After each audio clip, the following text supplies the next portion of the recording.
Hello and welcome to this webinar from Stratinis. My name is Finn Hansen. I'm the founder and CEO of Stratinis. And today's webinar is about pricing analytics and how to use pricing analytics to monitor and improve pricing. We're very excited today to have a lot of participants on the webinar, both from Europe as well as North America. And we will try to cover quite a few different industries as well throughout the webinar. A couple of practical things to begin with. We have muted the microphones of all telephones just to make sure there's no background noise. But if you do have any questions throughout the webinar, you can type them in the GoToMeeting control panel that you see here on the screen. And then we will either throughout the webinar or at the end, we will answer questions that will come through the webinar at the end. Also practically, we will be sending the webinar presentation as a PDF file by the end of the webinar. And if one of your colleagues missed the webinar, we are also recording it, so you will be able to later to watch it on our website. And with that, we'll start today's webinar. First, and maybe a key question for many things we do in pricing is, well, why should we focus on this? What's the benefit of doing pricing analytics? I actually love this quote from a very large and well-known U.S. manufacturer. The CFO said, well, we should at least know more about our prices and discounts than our customers, which is in many companies actually not always the case. There can be quite a few challenges in terms of getting the same picture. In some industries, procurement and the buying function has been very professional in gathering pricing data. And actually, sometimes the customers do know more than the suppliers. Not always, obviously, but in more than one single case. Well, how do I actually get more out of my pricing analytics? How do I get more value and benefits out of it? Well, there's actually different benefits, different values you can get by focusing on pricing analytics. Well, as a pricer myself, I do think that pricing analytics is very often the starting point, even though I should also say I firmly believe that one thing is pricing analytics, but also another thing is how do you actually combine that with pricing optimization and pricing execution. But today's topic is pricing analytics, and how do I get the most out of that? Well, today's webinar will focus a lot on these different benefits. One, of course, is by having proper pricing analytics, and you will be able to create transparency. If you can't create transparency, if you can't create insights from analytics, there's no real point. Most of the time, though, it should also be said that pricing analytics do deliver transparency and do deliver relevant insights into the business. Second point is make it measurable. It doesn't help to design a pricing analytical framework where you're saying, well, I really need to analyze this, and that, because that will help my business, but you can't actually measure half of it, typically because the right data sources may not be available, or even there's debate over how to measure, how to calculate certain things. Another very, very important driver of success with pricing analytics is to make it shareable. We time and time again see that companies would invest in pricing analytics both from a organizational perspective, human resource perspective, IT perspective, and invest a lot of time in creating various analytical tools and analytical reports. Only then to actually restrict the access to the information and basically limit the user group to a very, very small group of people. But then it doesn't really change anything in the organization unless you can actually disseminate it and make sure that the ones who actually will benefit from those insights actually both receive it, understand it, and act on it. Another key point about successful pricing analytics is that it's repeatable, or should be repeatable. We've seen in many cases, a good example I recall is working with a European consumer goods company where they had some pricing challenges with one of their customers in China, and as kind of a part of the negotiations and part of the discussions, they were talking about, well, if we can't get our way in China, then maybe we should just pull out of this customer altogether, until some cooler heads prevailed and said, well, do we actually know how much business we do with this customer? No, we don't, and they have subsidiaries in 20 countries around the world, so we don't really know. But let's do the analysis, and it took them about 2 weeks to actually get the insights of how much money they were making with this customer, a large amount, close to 100 million euros in profit. And then, well, okay, we probably shouldn't be pulling out just because we have some negotiation issues in China. We should rather find a solution.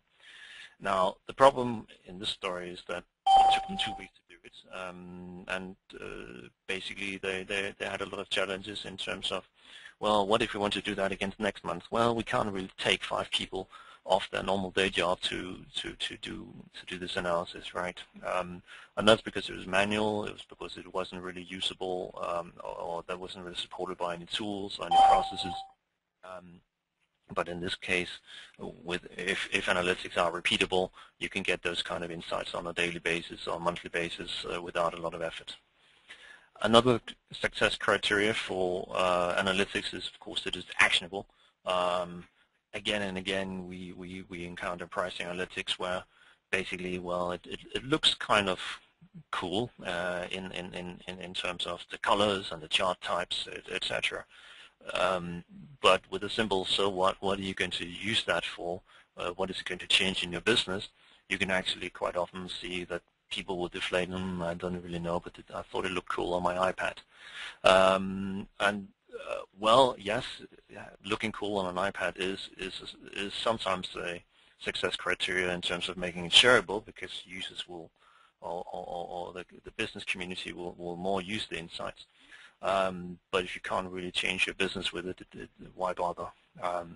And the last point we very often see that's important in terms of pricing analytics is that, especially in medium-sized and large organizations where you also have to get a return on the human investment or the IT investment in price analytics, is that, well, you need to make sure that your price analytics works both locally but as well as globally, or at least regionally, so that best practices, insights can be shared not only in one single country but across the organization.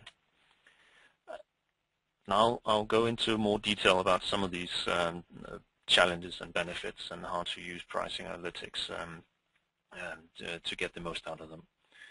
Well, the first one, and it's obviously something well known to the pricing community, is the price waterfall.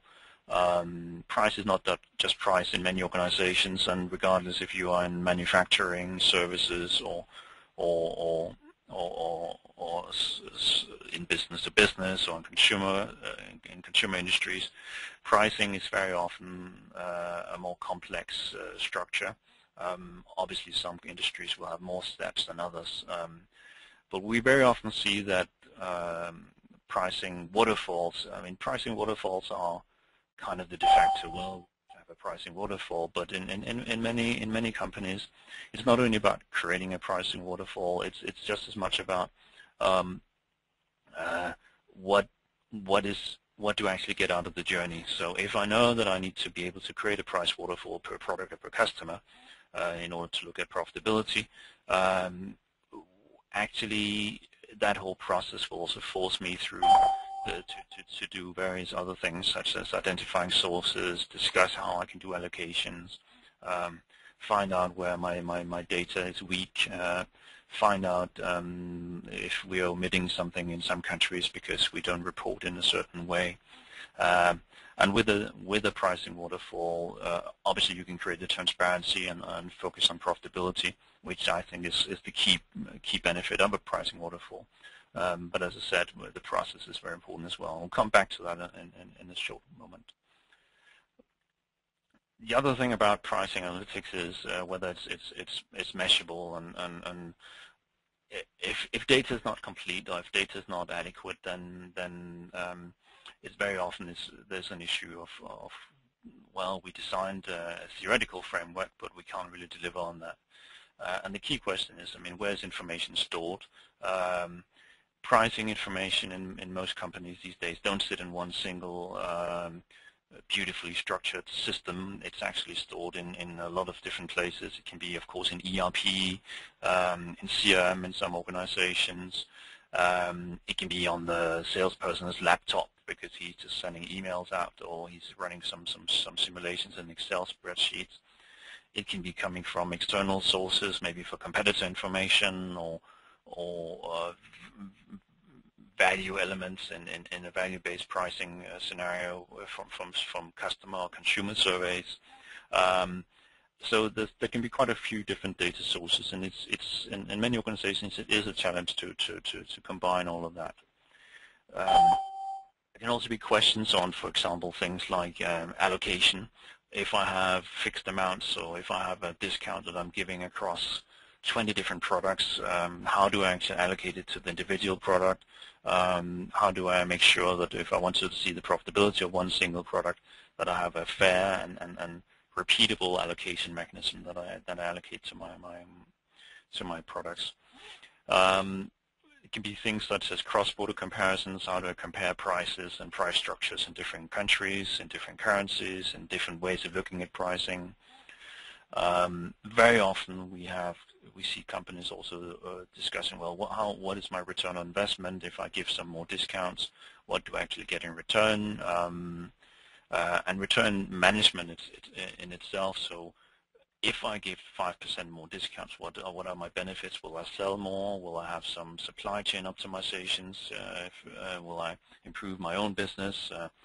Will I kick out my competitors, or whatever it really is that I get in return for changed pricing behavior?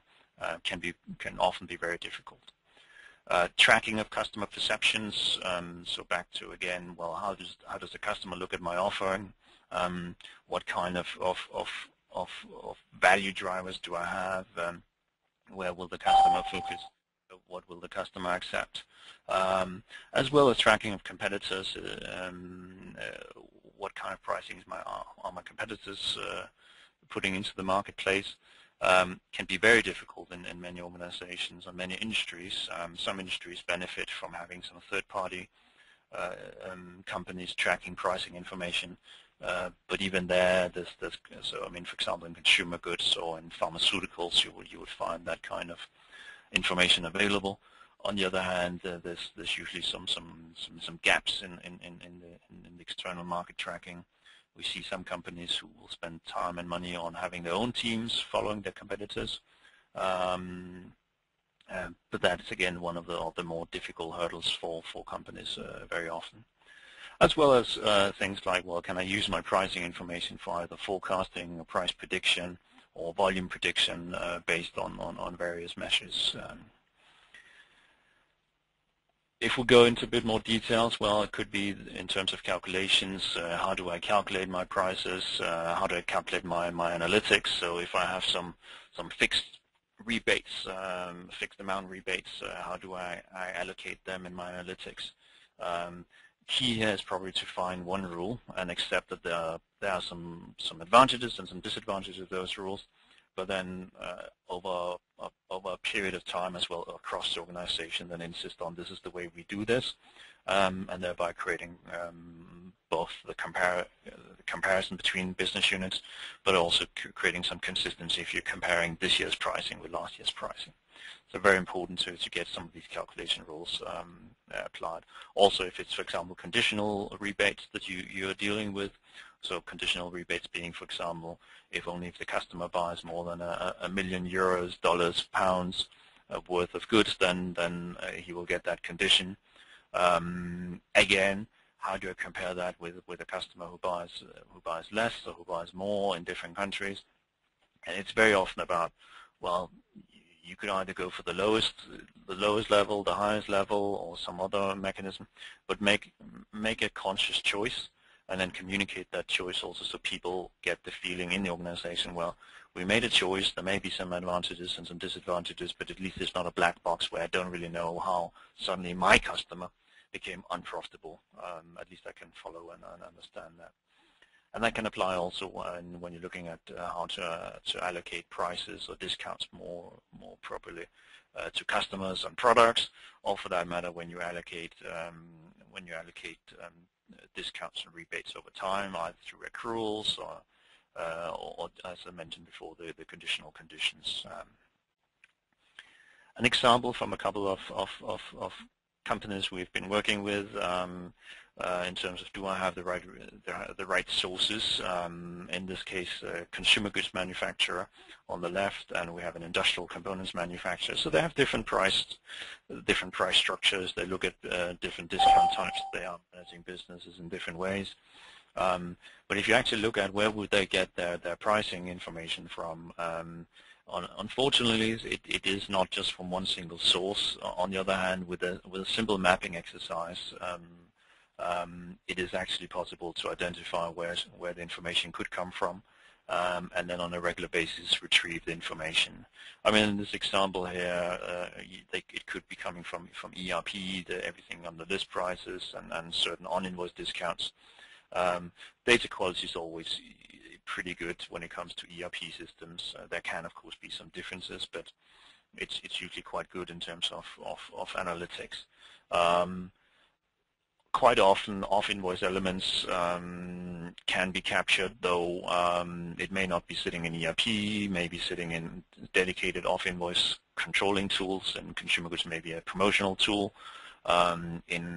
In other industries, industrial goods, it might be in just an email or a letter to the customer saying, well, if you do so and so, then you get an annual bonus. So there can be some more data quality issues that will have to be solved to create a complete pricing picture. When it comes to channel pricing, regardless if it's consumer pricing or wholesaler pricing, distributor pricing, or anything further down the value chain, we very often see that there's a difference between what people would like to do and what is actually possible with available data. Most discussions I've personally been involved in over the last 10 years about, well, should we include some sort of channel pricing if we are selling through a channel? And the answer is yes, we definitely need to have channel pricing in our analytics. But it can be difficult to really gather it. It can be difficult to have it on a continuous basis. It can be difficult to repeat that kind of data, especially if you're collecting competitive information through your own sales force or through some sort of internal effort. And that's where we often see the pricing analytics projects fail, is that whoever designed the pricing analytics would say, well, we have to have it. But it was really overlooked how to get it and how to get it on a continuous and repeatable basis. Costs, on the other hand, are most of the time available. Cost, on the other hand, but the challenge with cost is that it can sometimes be difficult to allocate. It can sometimes be difficult to achieve the granularity that is desired.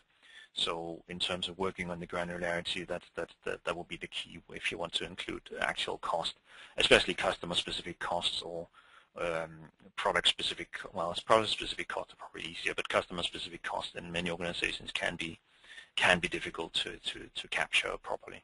Again, on a repeatable basis. If you want to do it once per year, yes, it's easy. But if you want to act on prices on a weekly or monthly basis, cost allocations can be difficult. Not to mention, of course, if your costs occur for an entire product range or a complete customer across 50 different products, it can be difficult to allocate on a weekly or monthly basis. Another benefit, or well, what you really should be trying to do in terms of price analytics is to make it shareable. But in order to be able to share it across the organization, well, you need to be able to talk the same language. And very often, one of the complaints we hear about is that, well, there's a beautiful report you created there, and I can see how the colors of the chart are very nice, but there's no problem. There's no problem with my profitability. It's just because your data is wrong.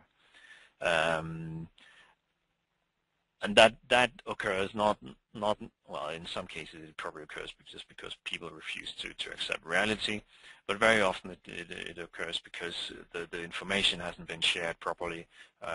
People haven't been explained about the calculations or the logic behind. Maybe they haven't been looking together, or maybe they haven't been part of the design, so they haven't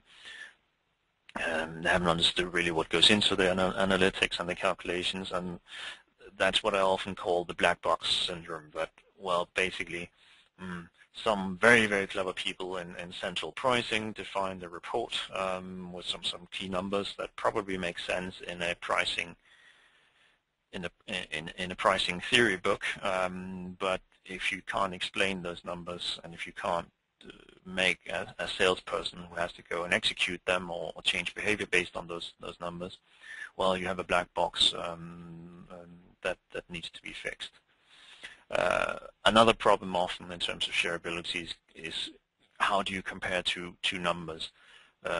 Well, in one single business unit, one single product line, it's probably easy, but in particular in this international world we live in today, we often see that even though you may have created a language of, well, this is our pocket price or triple net price, and we want to look at that, different countries simply interpret pocket price or triple net price in different ways, and therefore they often have problems of comparing these numbers across different countries.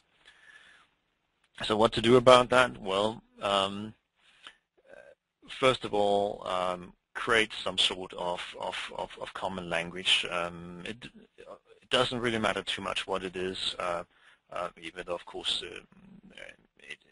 they can even be simple things like English problems or English or language, probably language challenges.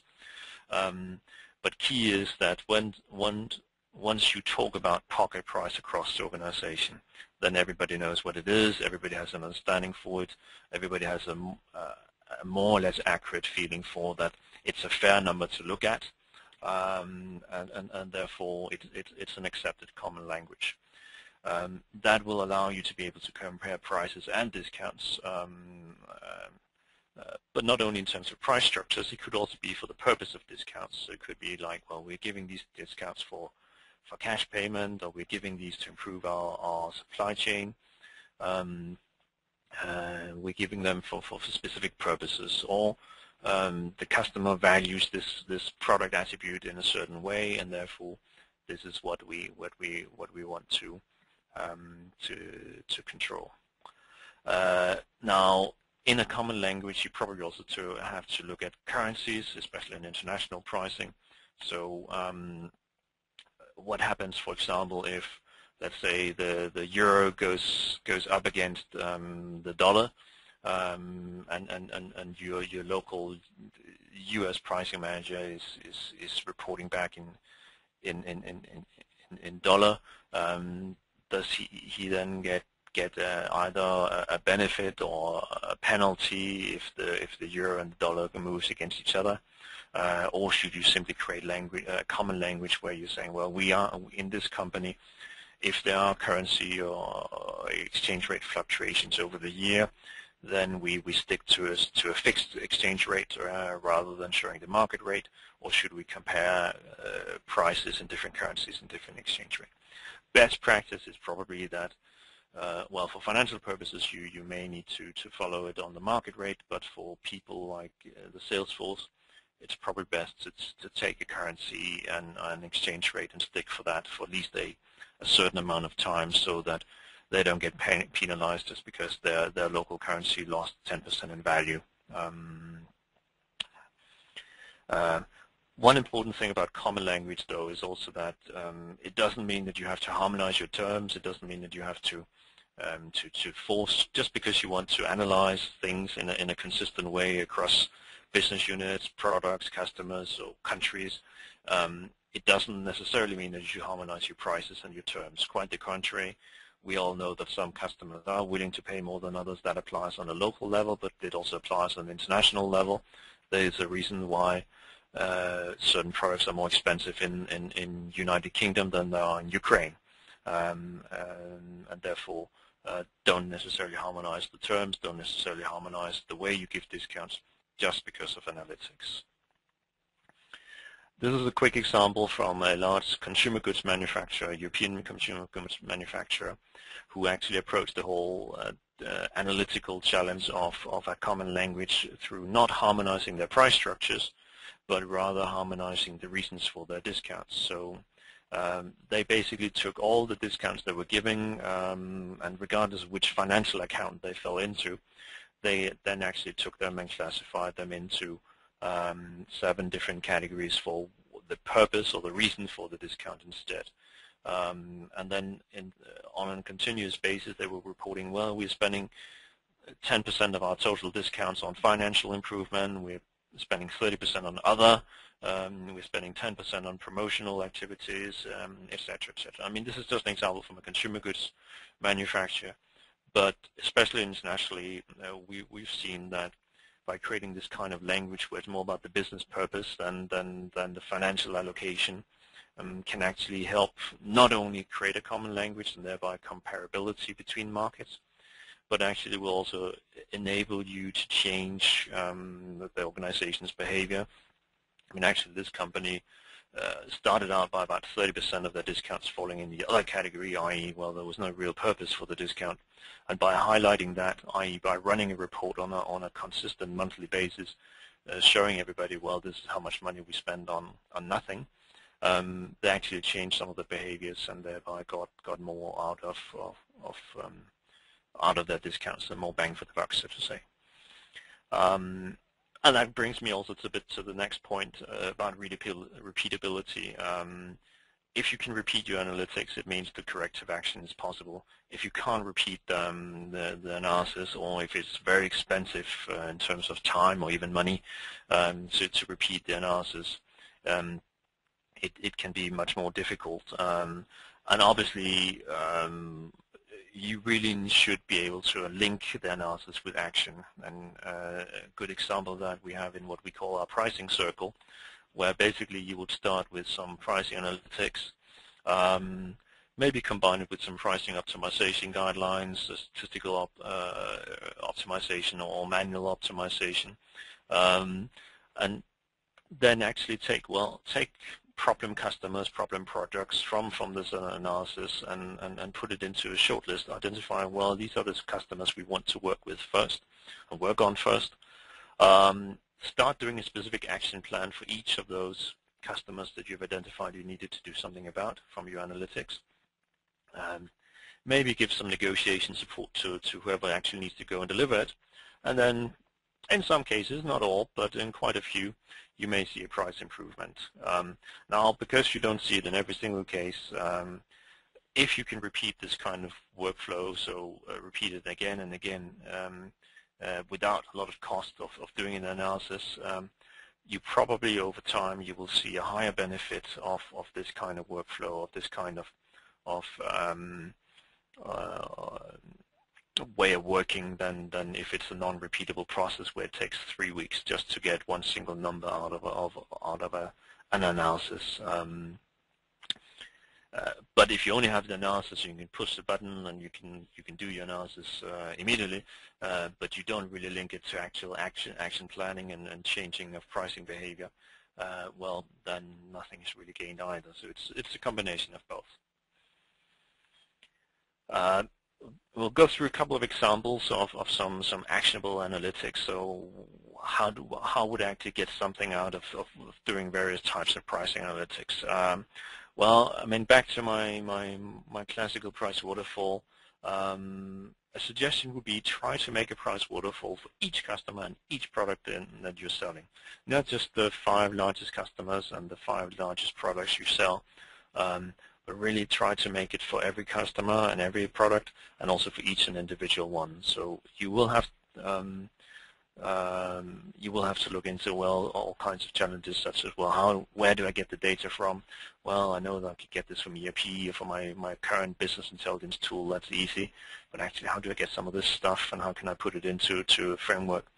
And How do I allocate certain amounts? How do I make sure that those people in that developing country are not just hiding things from me when I want to do my analysis, etc., etc. The benefits of pushing this kind of analysis. I mean, obviously there are benefits from the analysis itself. You will start getting profitability numbers. You will be able to do profitability segmentation. If done the right way, you can even have some sort of live decision support for the salespeople, where they will basically be able to see, well, okay, this is my current price waterfall, this is my current profitability of my customer, so I probably shouldn't be spending too much more money here because he's actually already getting quite a lot, and I don't really want to ruin my profitability. Or the other way around, well, actually, I have a very profitable offering here at the moment. I may be able to give a bit more. But so those are, let's say, the direct benefit of having the analysis. But as I mentioned before as well, there's very often also a clear benefit from the process of getting there, by actually being forced to look at, well, what kind of data do we have that's available to us? How do we allocate these things? Can we communicate that to a way so that our sales force knows that, okay, this profitability number here is actually the correct number because they did remember to get all the data in. They did allocate these fixed amounts of rebates in a fair way. So the actual process of saying, well, we want to create a price waterfall, that's our ambition for every single customer and every single product that we sell, means that you actually force a lot of other benefits, both in terms of change behavior, but also in terms of being better able to produce price analytics beyond the price waterfall, which of course is just one way of looking at pricing. A couple of other examples of valuable price analytics. Definitely pricing over time is one of the key challenges we often see with companies. That in many organizations, price analytics is something you do once a year for the budget, and maybe not really really looking into the history, but just, well, we know what the prices are, we're going to make a price increase. But what we often see, especially in organizations where the price structure is complex, so consisting of multiple price levels, list price, invoice price, net price, triple net price, pocket price, many different levels. It's quite important to track all of them, or at least several of them at the same time, because in many organizations the prices will develop in different directions. Now in this chart here, they're all developing, or actually not developing too much, but they're all growing at the same pace, so it looks relatively identical. So this is over time, and then there's the list price, the invoice price, and the pocket price. But we also see very often when running this analysis that, for example, sales management had put in or marketing had put in an aggressive list price increase, so list price would go up over time, but actually pocket price would stay flat because there would be a bigger and bigger gap between list price and pocket price, basically because the sales force would push or put various discounts back into the customers' pockets. We've also seen the other way around, where sometimes the list price has been flat, but the pocket price has increased, and thereby narrowing the gap. But in some industries and in some countries, actually the margin that is made between the list price and the pocket price is what drives the final customer. And if you're simply narrowing that margin too much, they may go and sell the competitive product because there's not enough money in it for them. So controlling pricing over time, but not only on one level but on multiple levels, is probably a key benefit. Another example is about identifying outliers, not only for the sake of just identifying them, but also for initiating corrections, obviously. So that could either be identifying customer exceptions or product exceptions. Now, these are two examples of some analysis. The top one is where basically each blue dot is a customer, and then on the horizontal axis, there's the turnover, the sales, the total value of that customer, and on the vertical axis is the percentages of discounts they get against list price. So up here they get 0 discounts, and down here they get 100% of discounts. And you can actually see that there are still some relatively small customers who get a lot of discounts, but there are also some quite large customers who are not really getting a lot of discounts, because I mean in this one they have about 10% discounts off the list price, whereas these guys down here get maybe close to 50% discounts on a much smaller turnover. And this kind of analysis, I mean, yes, it creates a good overview, and especially if you run it by product or customer segment, you can start looking into where do I have my outliers, where do I have my problems. A proper pricing tool will also allow you to drill into that. So in this example here from Stratinis Pricing Suite as well, is where we're mapping the number of customers on the vertical axis who are paying a certain price for a given product, and here we have all the price brackets, price ranges, and you can see most of the customers apparently are paying within a fairly well-defined bracket. But there's actually an outlier here, and then by simply clicking on it in the tool, I can then go in and understand exactly who it is, why they're getting this lower price. Is it discount driven? Is it strategically driven? If that's a proper pricing concept these days. But what are the reasons for why I'm giving these discounts? And actually we see that especially in organizations with some complexity, so more than 1,000 products in the assortment, there's typically a 0.3 to 0.8 improvement potential from optimizing the tails. So finding even the smaller products, even the smaller customers, and seeing, well, just because they're a small customer, they shouldn't just be ignored. They should also have a reasonable and justifiable discount structure and rebate structure. And if you can automate this, if you can run this kind of analysis more or less automatically across a large group of customers, a large group of products, then you can actually improve your pricing, your total net pricing quite considerably. And that's also my last point on this chart, is that, well, remember to make it repeatable. If you can run this, but it really takes a dedicated team of pricing analysts 3 weeks to generate, you're probably not going to do too much about it. But if this is something that at push of a button, you can run it every month, then you can actually more easily identify the problems. You can more easily share that insight with people who are responsible for those customers, and then hopefully over time then apply some corrective measures or improve your pricing. Segmentation in general is also a very well-tried approach to pricing and pricing analytics. Basically apply different, if you can segment your customer base, and you can apply differentiated price changes to different customers and to different segments. You can do segmentation on various things. You can do segmentation purely on things like price itself, or the customer's attributes such as turnover. More advanced pricing companies would typically also look at things like willingness to pay or elasticities, depending again on the industry and available of data, to actually differentiate pricing based on different customers. Now there can, in some industries and in some countries, be some legal constraints about what you can actually do with this kind of insight, and that's that you can't just differentiate pricing for similar service and similar products. But by being able to segment your customer base or your product base, you can actually start then doing differentiated pricing to those customers. That also applies a bit if you are following more of a value-based approach in terms of pricing.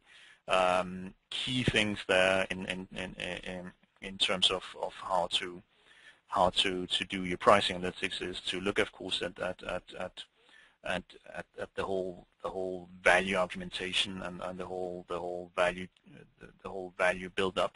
So what's the reference value? What is the next best product that the customer can buy?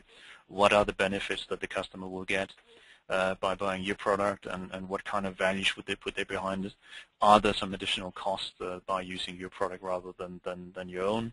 And it kind of gives you a lower bound and an upper bound for your pricing. Now this is classical value-based pricing used by a number of people and companies. In terms of pricing analytics, some of the key challenges are to how can you break down the value drivers for your customers. In business to business, it tends to become quite rational often, whereas in consumer goods, consumer pricing, it's very often more emotional and maybe less rational or less measurable. Key point there's often though also how do you include your competitors, so the competitor reference value or the competitor reference price is often, as I mentioned before, sometimes difficult to gather, and how do you actually manage that in the right way. Especially competitive intelligence, we find that it does take some investment to get it right, either by buying data from external companies or by initiating some sort of processes. But we also know that companies who do typically achieve higher pricing, even though it's not only because they look at the competitors, but also because they really think about, well, why are we worth more than our competitors? Promotional analysis in quite a few industries. Promotions are run on a regular basis. That can be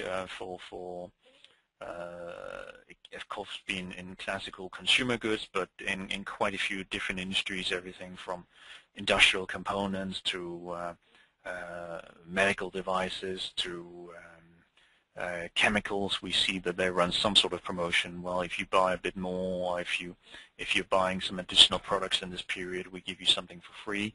It happens in various shapes and forms very often. Key to track if you really want to do promotional analysis are a couple of relatively simple key performance indicators, especially volume uplift. So how much more did I sell by running this promotion or running this special discount for a specific period of time? How much profit did I get out of it? So simple mathematics of how many units did I sell compared to how much I had to invest. And of course the return on investment, so what I would get out of it. In this example here, we're showing a report we've been using previously, where basically each dot is one promotion and one customer, and then the shape and the color is a different promotional type. And then by analyzing incremental profit against volume uplift, you can see, well, quite a few of the promotions we ran, we did sell more. But really, apart from the promotional type with a blue circle and also this brown diamond, a lot of the other promotions we ran, we actually lost profit from running them. So we're not really quite sure if we want to repeat that kind of activity. And that's regardless if it's a fully fledged consumer promotion with all the bells and whistles, or whether it's a symbol in a chemical industry. Well, if you this month buy certain chemicals from us, then we give you some analysis for free, or other types of more simple promotional activity. There can be some pitfalls, especially around capturing costs is our experience. So how do you capture the correct cost of giving these values? Some companies will have some initial challenges on how to define the volume uplift. So how do I define that, well, I sold twice as much as I would normally have sold? But actually we quite often find that it's again back to defining in a way, a calculation method. There's several available, and then basically sticking to that for a long time, so you get a continuous set of data that can be repeated and compared over time. When it comes to international analysis, I have already hinted a bit at it. There can also be some challenges like, well, are you actually able to compare your prices across different countries and different business units or channels? And good examples would be, for example, this net price heat map, which is very simple in its concept, but it kind of gives me an overview of where my prices are moving, which markets are profitable or not so profitable. The challenges or the pitfalls typically when it comes to international analysis, it's not running the analysis itself. The biggest challenges are typically in terms of currency handling. So this is a snapshot in time. So if my prices over the last 6 months are, as I'm looking at it here, what kind of exchange rates would I apply? How would I compare them? As I mentioned before, best practice is probably to stick with an exchange rate and then not vary too much, at least for people who need to otherwise apply corrective actions. But obviously you can run this kind of analysis in tools such as the Stratinis pricing suite. You can run it either at the market rate or at a fixed rate a fixed budget rate that you have defined previously. Another challenge we often see when it comes to international analysis is the data quality.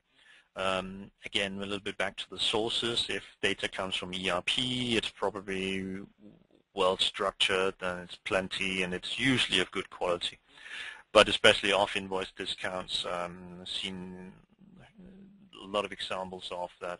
Annual bonuses or rebates, performance rebates would be booked in different ways in different countries, even within the same company, and therefore it can be a challenge.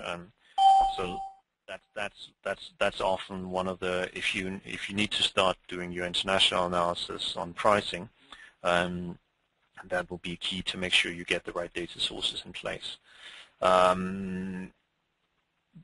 We also often see in some industries that there's an emerging trend of international customers, which can be another challenge that really needs to be analyzed and put efforts behind. So how do you compare the prices to different subsidiaries of the same customer? In this example here, I have Carrefour Italy, Carrefour Belgium, and Carrefour China, who in theory could all buy at different prices, and quite often this is a consumer goods customer. For those of you who don't know Carrefour, they actually are capable of comparing the prices, not only the list prices, but also the triple net prices that they're paying in many different countries.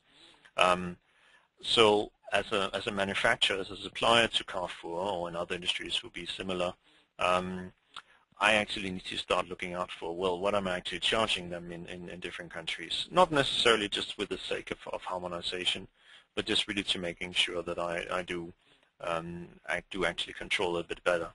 And the benefits, of course, if I can compare prices in different countries and different currencies. In this example here, it's all compared into euros, despite that in China we do business in Chinese yuan, and then I have 2 euro countries who, of course, also need to be compared. And I can see where my pricing issues are. So I'm actually having the lowest price or the lowest margin in Italy, and I have a higher price in Belgium than in China. But running this kind of analysis, I can then avoid some of the international risks by Carrefour exploiting price differences. But I can also, over time, use it for international optimization. So if some markets are willing to pay more than others, I can still achieve that. I think that's an important point as well, that we sometimes meet organizations where they say, well, in order to be able to compare prices between countries, we also need to have completely the same price structure, the same trade terms and conditions in every single country. And I really disagree. And I think by just harmonizing everything, there will always be a tendency to harmonize to the lowest common price, the lowest common denominator. But more importantly, some customers are willing to pay more. And just like you wouldn't have the same price for all customers in one country, you would differentiate your pricing based on willingness to pay or certain performances. That applies even more so on an international scale, where some markets are very mature and you may very competitive and you need to be very aggressive with your pricing. or other markets are more emerging and you want to do different things, and some markets you have a very strong position, so you basically want to milk them with a high price. International analysis should and is possible to do without necessarily harmonizing trade terms and conditions across countries. In terms of some of these actions and benefits I've been talking about, well, where would you focus? Where is it easy to get some benefits, and where will it take longer in terms of pricing analytics? Well, in terms of some of the quick wins, very often we see that if you can create some analytics, relatively simple analytics, that will tell people, well, look at this customer, or look at this product, we're actually not profitable. What I call here an aha moment, that is usually a very quick win, because people understand immediately, well, why do we need to gather all this information and crunch all these numbers? Well, actually, look at this. We can actually change our business and become more profitable if we know these things. Aha, that's a good point. Also, very often, as a relatively quick win, is defining some sort of common terminology in the organization. There can be some pitfalls, and it can drag out for some time, but it's usually quite easy and will actually bring a lot of benefits to your organization if you can agree on some pricing indicators that you want to follow and share and discuss. And sharing is also definitely one of the points in that is quite fast and with remarkable results often. And share the pricing analytics, show people what kind of pricing you're dealing with. Remove the black boxes, remove the excuses of saying, well, I don't think you got it all right, or I don't understand these numbers, so it must be wrong. Share information, get people to understand where their business performance is great and where it's not, and then very often people will actually initiate the corrective action and improve prices on their own accord without having to be told, well, fix this, fix that. Basically because they just know much better the numbers. Of course, very often, especially if you need these things to be repeatable, you do need to involve some sort of IT systems to both gather the data and analyze the data and spit them out in a quick and cost-effective manner. But sometimes we also see that they can take a bit longer.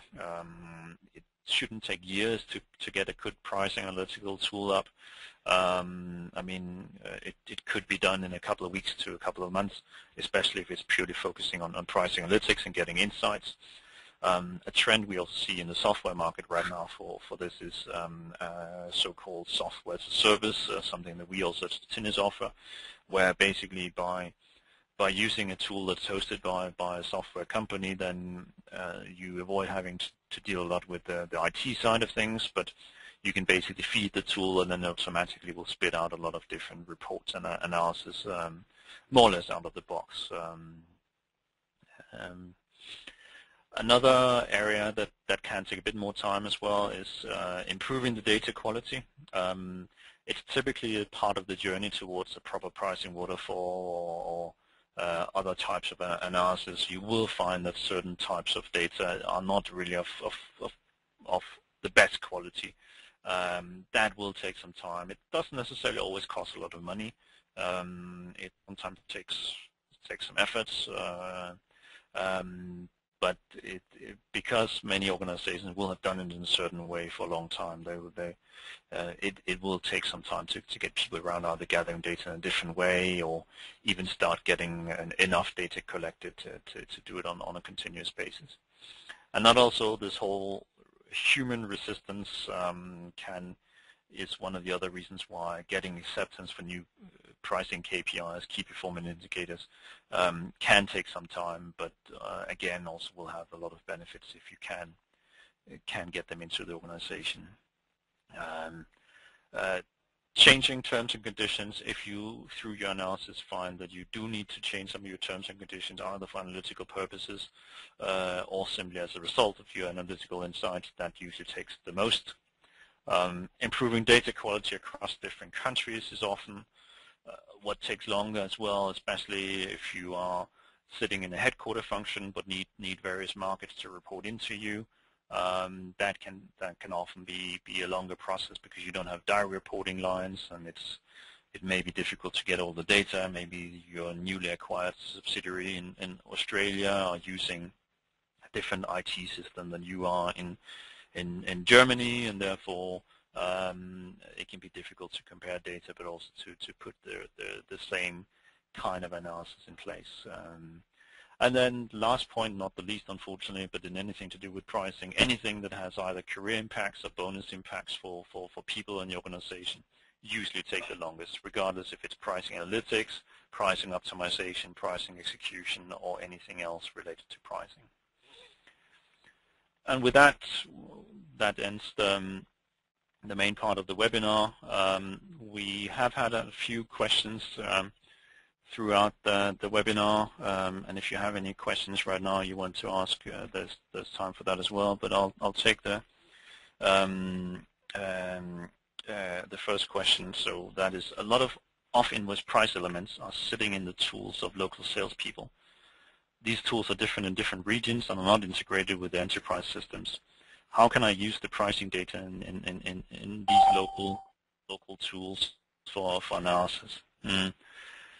Well, it is very common. It's a very common challenge, and there's no 100% right or wrong way to do it.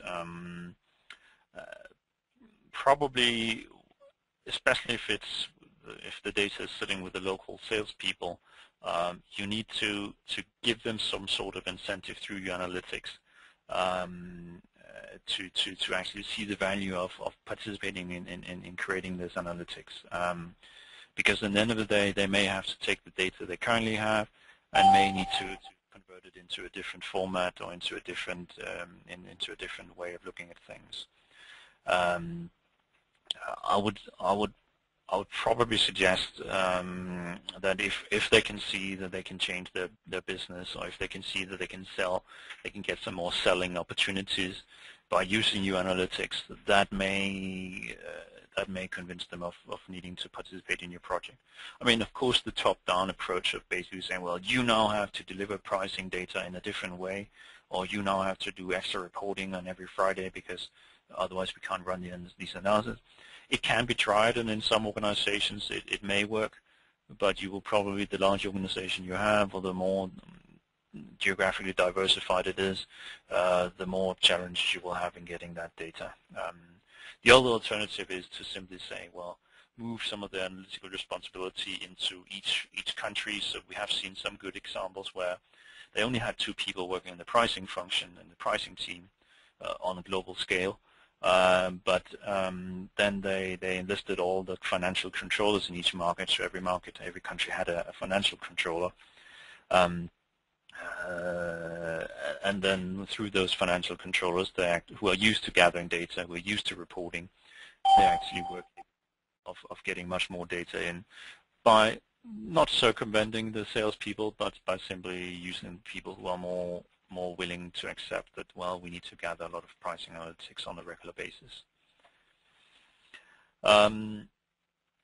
Another question is exchange rates are always changing. How do I deal with it in the price analysis? Well, as I said before, if you want to be absolutely correct, you probably need to analyze pricing with different exchange rates, so both with some sort of market rate, so the current exchange rate in the market, to see, well,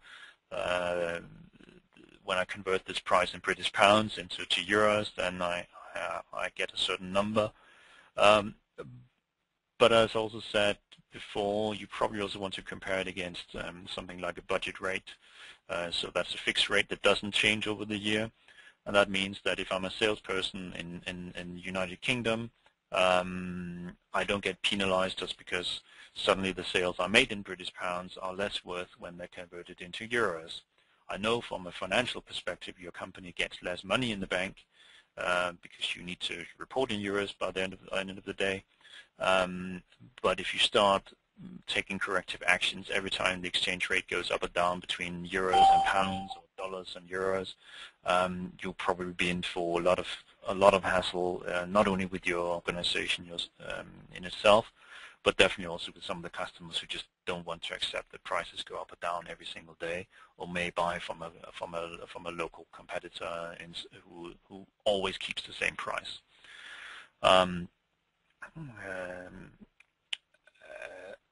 So yes, try to manage with different exchange rate, but for corrective actions, keep it relatively constant for as long as you feel it's possible.